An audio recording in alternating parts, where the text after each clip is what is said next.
تو ایک جگہ اللہ نے تعارف کرایا ہے کہ میرے بندوں میں تمہیں بتاؤں کہ میرے بندے کون ہیں. ویسے تو سارے اسی کے بندے ہیں. وما خلقت الجن والانس، انسان جنات سب کو اللہ نے پیدا کیا، لیکن اللہ تعالیٰ فرماتا ہے کہ مجھ سے تعلق جن کا ہے اور جنہیں میں کہہ سکتا ہوں کہ یہ ہیں میرے بندے، تو وہ سورہ فرقان میں ہے صرف 12 باتوں کی. 12 باتیں جس مرد عورت میں ہوں گی اللہ اس پہ مہر لگائے گا کہ میرا ہے. جب میرا ہے تو پھر اللہ تعالیٰ اس کے ساتھ معاملہ خاص کرے گا نا. تو اللہ تعالیٰ کہتا ہے میرے بندو میرا دین تو بہت بڑا ہے. 12 یہ 5 انگلیاں 10 اور یہ 2 12 کہ 12 باتیں اپنے اندر پیدا کر لو تم میرے بنو گے. پھر جو تمہاری طرف ہاتھ اٹھے گا اس سے میں کاٹوں گا، جو پاؤں اٹھے گا اس سے میں توڑوں گا، جو آنکھ اٹھے گی اس سے میں پھوڑوں گا. تو پہلے میرے بنو تو صحیح. وہ کیا ہیں؟ وعباد الرحمن الذین یمشون علی الارض ہونا. پہلی صفت کہ اللہ کہتا ہے میرے بندے کون ہیں؟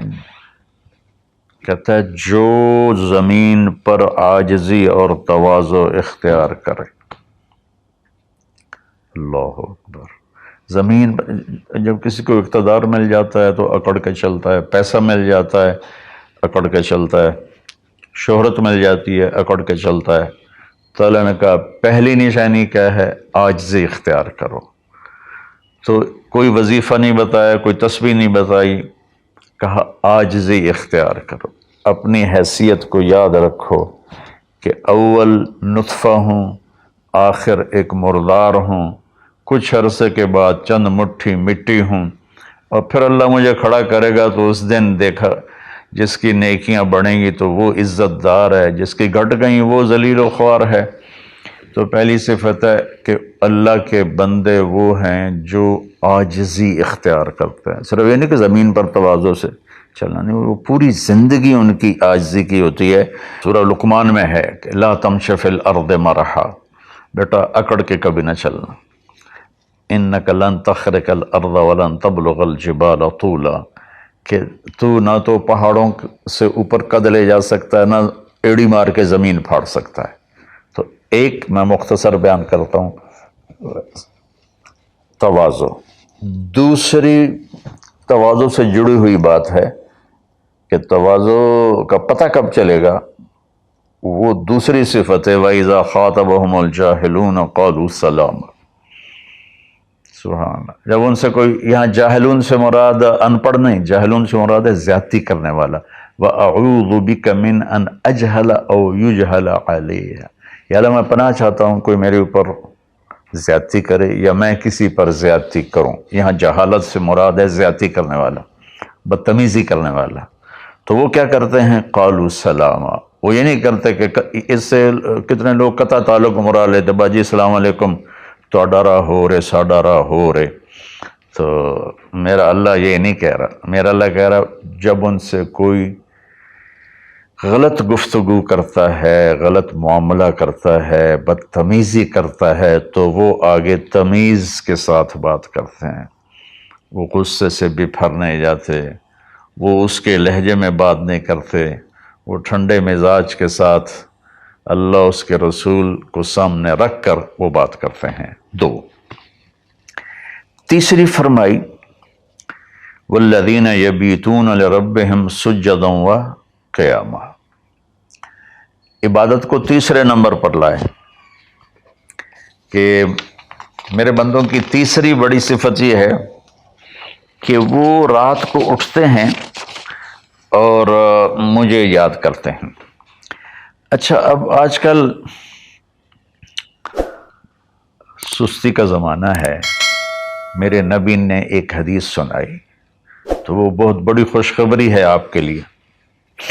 جو عشاء کی نماز باجماعت پڑھ لے اور صبح کی نماز باجماعت پڑھ لے تو اس کی رات تہجد میں لکھی جائے گی. قربان جاؤں اپنے نبی کی رحمت پر اور ان کے رحمت للعالمین ہونے پر کہ میرے جیسا جو سر درد کا مریض ہے وہ رات کو نہیں اٹھ سکتا تو عشاء با جماعت پڑھ لے اور فجر با جماعت پڑھ لے، ساری رات عبادت ہے۔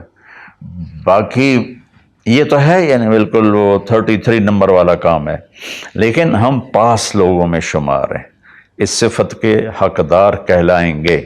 باقی اصل وہ ہیں جو راتوں کو اٹھ کر یاد کرتے ہیں، ایک ہوک سی دل میں اٹھتی ہے، ایک درد جگر میں ہوتا ہے، ہم رات کو اٹھ اٹھ روتے ہیں جب سارا عالم سوتا ہے۔ تو عشق تو ایسی چیز ہے۔ ملحب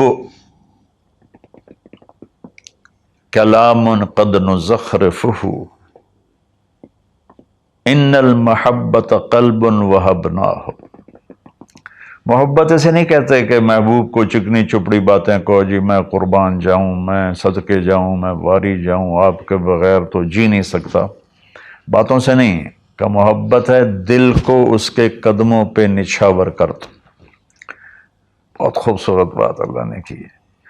تو جو لوگ ماشاءاللہ راتوں کو اٹھتے ہیں ان کو مبارک ہو، لیکن ہمارے جیسے کمزور بھی اس فضیلت میں ہیں۔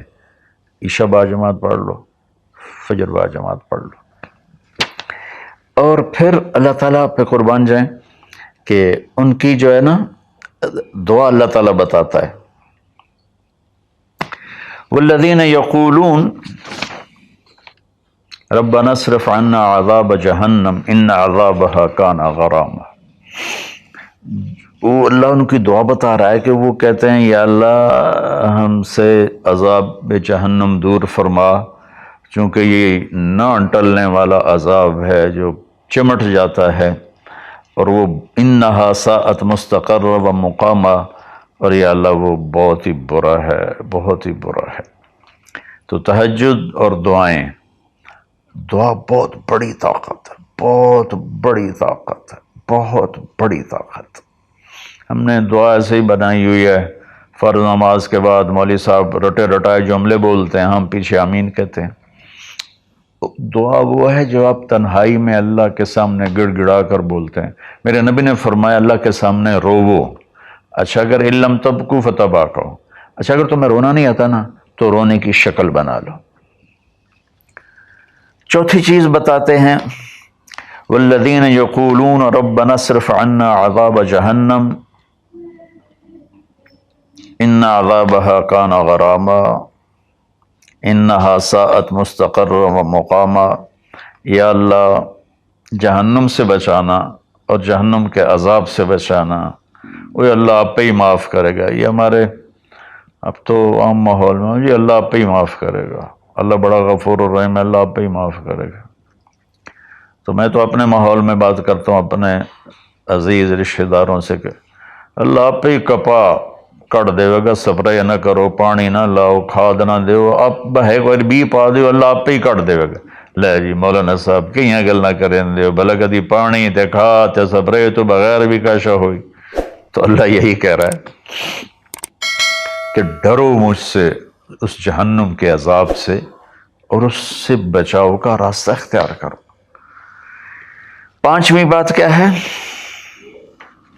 والذین اذا انفقوا لم یسرفوا ولم یقتروا وکان بین ذلک قواما۔ بہت اعلیٰ چیز ہے، معیشت کو، اکانومی کو بہت خوبصورت انداز میں بتایا کہ میرے خاص بندے وہ ہیں، دیکھو اللہ نے دنیا کا بھی بیچ میں ڈالا۔ اللہ والے دنیا کو نہیں دیکھتے، اللہ والے چٹائیوں پہ سوتے ہیں، اللہ والے بادشاہوں سے نہیں ملتے ہیں، اللہ والوں کے پاس جایا جاتا ہے، اللہ والے کسی کے پاس نہیں جاتے ہیں۔ ارے سب سے بڑے اللہ والے تو نبی ہیں، اللہ نے فرعون کے پاس بھیجا موسیٰ علیہ السلام کو، اور کائنات کی افضل ترین ہستی اللہ کے بعد میرے نبی ہیں، ابو جہل کے پاس بھیجا۔ تو یہاں ان کی معیشت کو بتایا جا رہا ہے کہ میرے بندے وہ ہیں جتنا ہم نے ان کو دیا ہے اس سے بڑھ کر خرچ نہیں کرتے۔ قرضے اٹھا لیے، شادی آ گئی، اس پر مجھے ایک بتا رہا تھا ساتھی کہ ایک آدمی نے اپنے بچے کی شادی کی تو 40 لاکھ کی آتش بازی چھوڑی۔ یہ اللہ اس سے منع کر رہا ہے کہ میرے بندے وہ ہیں کہ جو ایسے نام و نام 40 لاکھ روپے کو آگ لگا دی، اس 40 لاکھ روپے پر کتنے غریب بچیوں کی شادیاں ہو جاتی، کتنے مریضوں کا علاج ہو جاتا۔ وَلَمْ يَقْتُرُوا، دوسری بات ہے کہ جتنا دیا ہے اس سے اوپر نہیں جاتے کہ قرضوں میں چلے جائیں، اکانومی برباد ہو گئی۔ اور وَلَمْ يَقْتُرُوا، اور جتنا دیا ہے اس سے کم بھی خرچ نہیں کرتے، کنجوس نہیں ہوتے، بخیل نہیں ہوتے، لالچی نہیں ہوتے۔ یہ چیز بھی اکانومی کو ہٹ کرتی ہے کہ بس جوڑتے جاؤ اور اس کو آگے بڑھاؤ نہیں، اس کو آگے دو نہیں۔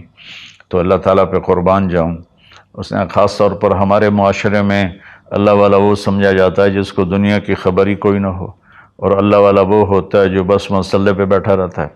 اور اللہ تعالیٰ یہاں ان کی اکانومی کو بتا رہا ہے کہ وہ کام کرتے ہیں، کاروبار کرتے ہیں، وہ تجارت کرتے ہیں، وہ زراعت کرتے ہیں، وہ حکومت کرتے ہیں۔ ابو بکر سے بڑھ کے اللہ والا کون ہوگا؟ خلفائے اربعہ سے بڑھ کے اللہ والا کون ہوگا؟ تو وہ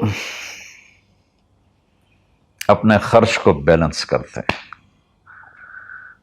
کل پرسوں ایک ساتھی بات کر رہا تھا، اصحاب صفہ تو چٹائیوں پہ بھوکے لیٹے رہتے تھے۔ یہ شروع کی باتیں ہیں۔ عبد الرحمن بن عوف ٹاپ 10 صحابہ میں ہیں، ٹاپ 10 صحابہ میں۔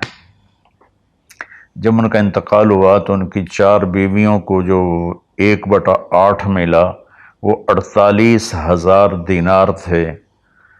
تو آج کے لحاظ سے وہ 12 ارب روپیہ بنتا ہے۔ جس آدمی کا 1/8 12 ارب ہو تو پورا کتنا ہوگا؟ اور 10,000 بکریاں، 1,000 اونٹ، 1,000 گھوڑے، اور شام، عراق، مصر، حجاز میں زمینیں، جائیدادیں، باغات۔ یہ تو پھر اللہ والی کوئی نہیں، اور اللہ کا نبی کہہ رہا ہے یہ ابو بکر جنتی، عمر جنتی، عثمان جنتی، علی جنتی، طلحہ جنتی، زبیر جنتی، عبد الرحمن بن عوف جنتی، اور ابو عبیدہ بن جراح جنتی، سعد بن ابو وقاص جنتی، اور سعید بن زید جنتی۔ یہ سب بڑے، 4 تو ویسے ہی حکمران ہیں، خلفاء ہیں۔ اور حضرت زبیر کے 1,000 غلام تھے جو ان کی کھیتی باڑی اور تجارت کو سنبھالتے تھے، اور حضرت طلحہ کے امپورٹ ایکسپورٹ کے لیے بحری جہاز چلتے تھے۔ سعد بن ابی وقاص کا وہ مدینے کی جنوب کی طرف وادی عقیق ہے جو آج کے زمانے کا ڈیفنس کہہ لیں، وہاں ان کا سرخ پتھر کے سے بنا ہوا محل تھا۔ تو چونکہ پوری سیرت ہمارے سامنے نہیں تو بس وہ ایک ہی چیز دیکھتے ہیں کہ بس یہ اللہ والے تو پھٹے کپڑے ہوتے ہیں، اللہ والے تو کسی سے ملتے ہی نہیں، اللہ والوں تو ستو پھانک کے زندگی گزار لیتے ہیں۔ جب اللہ نے صحابہ کو مال دیا تو عثمان رضی اللہ تعالی عنہ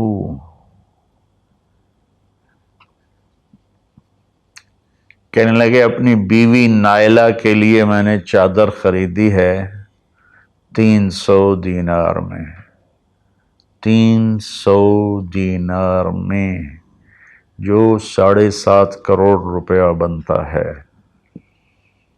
اور کہہ رہے ہیں کہ پتہ نہیں اسے پسند آئے گی کہ نہیں آئے گی۔ تو ہم بیچ میں دنیا کو نکال نہیں سکتے، یہ بڑی غلط تعبیر ہے اسلام کی۔ اس کے بعد کیا ہے ان کی صفت؟ 3 کٹھی بتائی ہیں، 6، 7، 8۔ میں آپ کو 5 بتا چکا ہوں۔ تواضع، عاجزی، اور برائی کا جواب اچھائی، اور راتوں کو اٹھ کے بندگی، اور اپنے کاروبار زندگی میں اعتدال اور بیلنس آف اکانومی تب ہوگا جب اخراجات کو کنٹرول کیا جائے گا۔ وہ ایک آدمی مجھے ملنے آیا تو کہنے لگا یہ اتنے کروڑ کی گھڑی، اور میرے پاس گھڑیوں کا ڈھیر ہے، کروڑوں روپے، ہر گھڑی کی قیمت کروڑوں روپے ہے۔ یہ تو نادانی کی بات ہے، نہ کہ کوئی فخر کی بات ہے۔ پھر اللہ تعالیٰ نے بتایا 3 صفتیں کٹھی بیان فرمائیں، وہ کیا ہیں؟ والذین لا يدعون مع اللہ الہا آخر، جو توحید کا جام پیتے ہیں اور اللہ کے سوا کسی کو اس کا شریک نہیں ٹھہراتا۔ دوسرا کیا ہے؟ وَلَا يَقْتُلُونَ النَّفْسَ الَّتِي حَرَّمَ اللَّهُ إِلَّا بِالْحَقِّ، جو ہمارے علاقے میں خاص طور پر جو قتل کی دشمنیاں ہیں، اور اپر پنجاب میں جو قتل کی دشمنیاں ہیں، گجرانوالہ کے ارد گرد، گجرات کے ارد گرد خاندانوں کے خاندان تباہ ہو گئے، اور ایسی سرحد اور بلوچستان کے قبیلوں کے قبیلے تباہ ہو گئے، اور نمازی 5 وقت کے۔ اور میرا اللہ کہتا ہے جو کسی کو قتل نہیں کرتا سوائے حق ہے۔ حق ہے، کوئی زانی پکڑا جاتا ہے اور شادی شدہ ہے اور 4 گواہ اس پہ لگ جاتے ہیں، ہم اس کو قتل کرو۔ اور کوئی جنگ ہے کفر اور اسلام کی، جب اس جنگ میں جب سامنے آئے لڑائی کرنے والا اسے قتل کرو۔ لیکن جیسے آج کل ہمارا ماحول ہے قتل قتل قتل قتل، بھائیو اللہ کہہ رہا ہے جو میرے بندے ہیں نا وہ کسی کو ناجائز قتل نہیں کرتے۔ تیسرا کیا فرمایا؟ ولا یزنون، زنا نہیں کرتے۔ زنا کیسے پھیلتا ہے؟ بے حیائی سے، جو چند دن پہلے میں نے بات کی تھی، تو کچھ لوگوں نے برا منایا، باقی تو اکثر نے ایکسیپٹ کیا۔ زنا بے حیائی سے پھیلتا ہے۔ اللہ کہتا ہے قُل لِّلْمُؤْمِنِينَ يَغُضُّوا مِنْ أَبْصَارِهِمْ وَيَحْفَظُوا فُرُوجَهُمْ، ایمان والوں سے میرے محبوب کہو کہ آنکھیں نیچی رکھیں اور زنا سے اپنے آپ کو محفوظ رکھیں۔ سیم آیت وَقُل لِّلْمُؤْمِنَاتِ يَغْضُضْنَ مِنْ أَبْصَارِهِنَّ وَيَحْفَظْنَ فُرُوجَهُنَّ، اور ایمان والی عورتوں سے کہہ دو کہ اپنی نظریں نیچی رکھیں اور اپنے آپ کو اس فحاشی اور بدکاری سے بچائیں۔ انسان جذبات کا پتلا ہے، اس کے سامنے جب بے حیائی ہوگی تو وہ یقیناً اس کے غلط جذبات ابھریں گے۔ اس لیے میرے اللہ نے، میرے نبی نے ہمیں ایک پاکیزہ اور حیا والی شریعت عطا فرمائی، اور اللہ کا فضل ہے امت کے اندر کہیں حیا چھپا ہوا ضرور ہے۔ خاص طور پر میں اپنے ان بھائیوں سے کہوں گا جو شادی کرنے کے بعد بھی الگ عورتیں رکھی ہوتی ہیں، اللہ کی قسم میں بڑے دکھ اور شرم کے ساتھ یہ بات کر رہا ہوں، کوئی میں ہٹ نہیں کر رہا ہوں، کہ میرے بھائی جو شادی کر کے بھی اور عورتوں سے تعلق رکھتے ہیں، اور اس سے بھی گری ہوئی بات ہے میری بہنیں جو شادی کے بعد بھی غیر مردوں سے تعلق رکھتی ہیں۔ یہ ہے ہمارے معاشرے میں، اللہ اس سے ہمیں بچائے۔ تو پھر آگے اللہ کہتا ہے اگر تم نے یہ کام کیا وَمَن يَفْعَلْ ذَلِكَ، اگر تم یہ تینوں کام کرو گے، زنا کرو گے، قتل کرو گے، شرک کرو گے، يَلْقَ أَثَامًا، بہت بڑا گناہ ملے گا، يُضَاعَفْ لَهُ الْعَذَابُ يَوْمَ الْقِيَامَةِ، بہت بڑا عذاب ہوگا، وَيَخْلُدْ فِيهِ مُهَانًا، اور ہمیشہ اس میں رہنا پڑے گا۔ لیکن إِلَّا مَن تَابَ، سوائے اس کے جس نے توبہ کر لی، وَآمَنَ، اور ایمان لایا، وَعَمِلَ صَالِحًا، اور اس نے اچھے عمل اختیار کیے۔ اب آگے خوشخبری سننا، اللہ یہ نہیں کہہ رہا اللہ ان کو معاف کر دے گا، اللہ کہہ رہا فَأُولَٰئِكَ يُبَدِّلُ اللَّهُ سَيِّئَاتِهِمْ حَسَنَاتٍ وَكَانَ اللَّهُ غَفُورًا رَحِيمًا۔ اللہ تعالیٰ فرما رہے ہیں کہ ہائے ہائے، اگر تم توبہ کر لو گے نا، ایمان لے آؤ گے، اچھے عمل کرو گے، تو میں صرف تمہیں معاف نہیں کروں گا، تمہاری برائیاں مٹا کے وہاں نیکیاں لکھ دوں گا۔ واہ قربان میرے مولا، کہتے معاف نہیں کروں گا، معاف بھی کروں گا اور تمہارے گناہوں کی جگہ نیکیاں لکھ دوں گا۔ یا اللہ ایسا کیوں کرو گے؟ کہ اس لیے کہ میں غفور الرحیم ہوں۔ تو من تاب وعمل صالحا فإنہ یتوب الی اللہ متابا، آگے اللہ نے بتایا کہ توبہ کرنے والا ہے کون؟ جو توبہ کرنے کے بعد اپنے عمل کو بدلتا ہے، اچھا کرتا ہے، یہ ہے صحیح توبہ کرنے والا۔ لیکن ایک خوشخبری سنا دو، مثلا ایک آدمی کی توبہ کر کے توڑ دیتا ہے۔ چند دن پہلے ایک نوجوان کا فون تھا، روز نے دھاڑے ماری کہ جی توبہ کرتا ہوں، پھر 15 دن بعد ٹوٹ جاتی ہے، پھر توبہ کرتا ہوں، پھر 15 دن بعد ٹوٹ جاتی ہے۔ میں کہا توبہ کرتے ہو؟ کہتا جی کرتا ہوں. میں نے کہا معاف ہے. وہ انسان ہی نہیں جس سے خطا نہ ہو، وہ انسان ہی نہیں جو بھولے نہیں. تو میرے اللہ نے توبہ کی کوئی لمٹ نہیں رکھی، نہ عدد نہ عمر. بھائی تو 60 سال کا ہو گیا ہے، تجھے حکومت پاکستان ریٹائر کرتی ہے، ہم بھی تیری توبہ قبول نہیں کریں گے. یا بھائی تو 3 دفعہ کر چکا ہے گناہ، اب ہم تیری توبہ قبول نہیں کریں گے. اللہ تعالیٰ کہتا ہے لو بلغت الذنوب عنان السماء ثم استغفرتنی غفرت لک ولا ابالی. میرے بندے میں اتنا بڑا رحم کرنے والا ہوں، تم ایک عورت یا ایک مرد اتنے گناہ کرو کہ زمین پہ رکھتے رکھتے رکھتے رکھتے آسمان کی چھت کو لگا دو، پھر ایک دفعہ کہو یا اللہ معاف کر، تو میں ساری معاف کر دوں. ہمارا اللہ بڑا پیارا اللہ ہے. اچھا، 9ویں صفت کیا ہے ان کی؟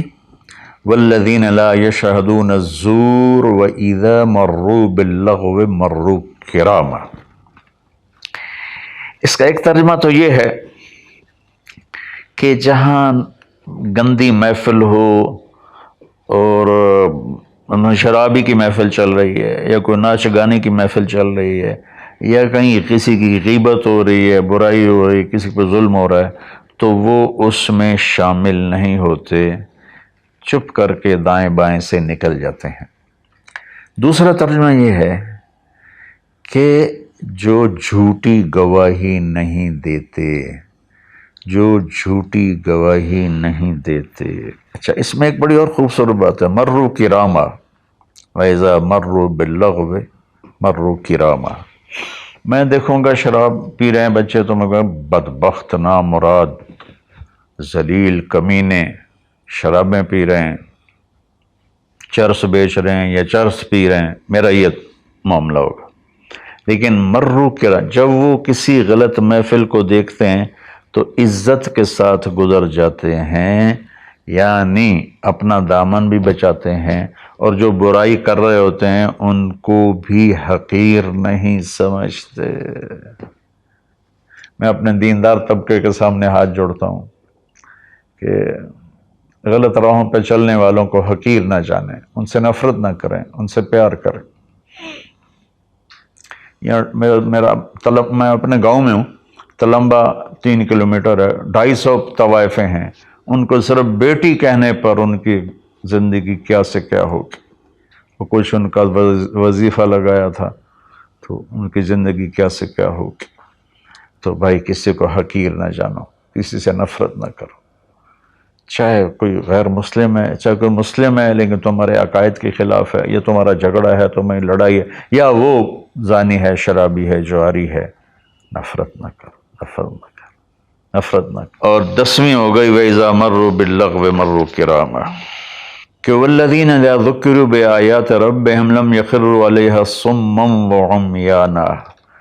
جب ان کے سامنے اللہ کی بات آتی ہے تو سننے سے انکار نہیں کرتے، یعنی آنکھیں بند نہیں کرتے، کان بند نہیں کرتے، کہ جیسے اندھے اور بہرے پر چیز پیش کرو تو اسے پتہ نہیں لگے گا. تو میرا اللہ کہہ رہا ہے کہ جب ان کے سامنے میری بات آتی ہے، میرا قرآن آتا ہے، میرے نبی کا فرمان آتا ہے، تو اندھے بہرے نہیں ہوتے بلکہ غور کر کے سنتے ہیں، غور کر کے سنتے ہیں.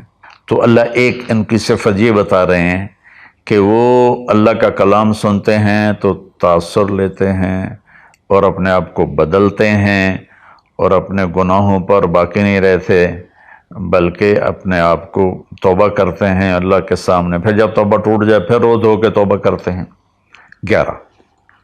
12ویں صفت کیا ہے؟ سبحان اللہ. واہ جی واہ. اللہ والوں کو تو بیوی بچوں کی بھی پرواہ نہیں ہوتی.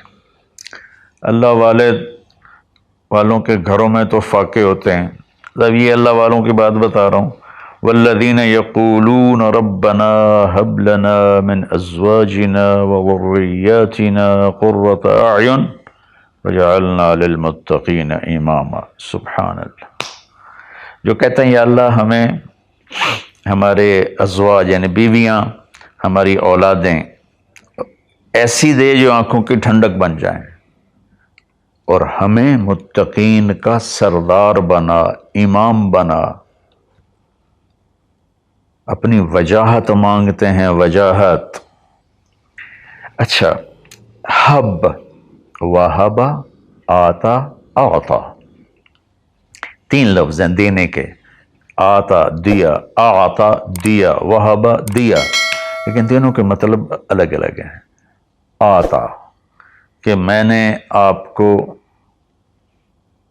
ایک چیز دی، قلم دیا، لیکن آپ کو مالک نہیں بنایا، واپس لے سکتے بھائی واپس کرو۔ آتا، میں آپ کو گاڑی دیتا ہوں تو میں آتا کا مطلب ہے کہ میں واپس نہیں لوں گا، یہ تمہاری پکی ملک ہو گئی۔ وہبا، میں تمہیں وہ چیز دوں گا جو تیرے خواب و خیال میں بھی نہیں ہوگی، تیرے تصور سے بھی بالا تر ہوگی۔ کیا مانگتے ہیں اللہ والے؟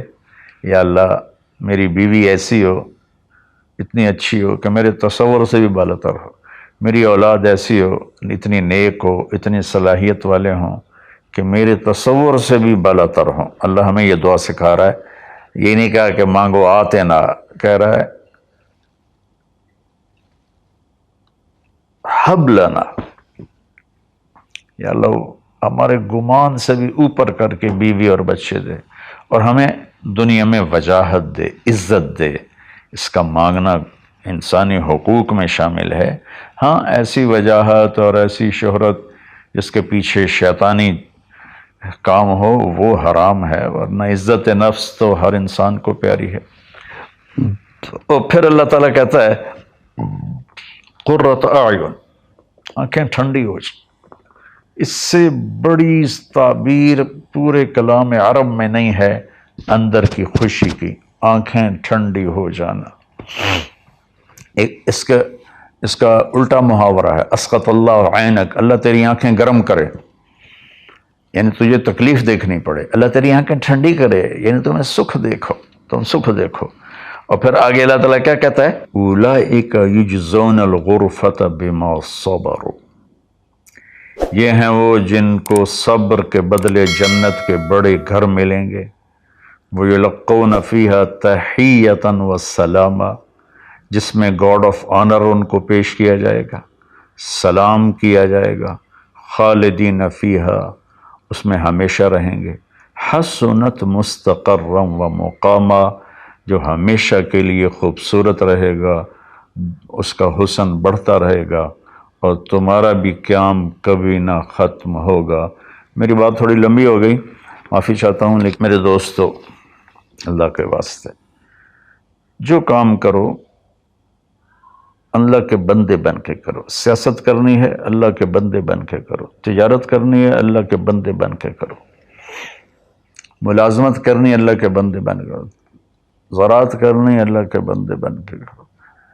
اللہ تعالیٰ مجھے بھی ان 12 صفات کا عمل کرنے والا بنائے اور آپ کو بھی۔ السلام علیکم۔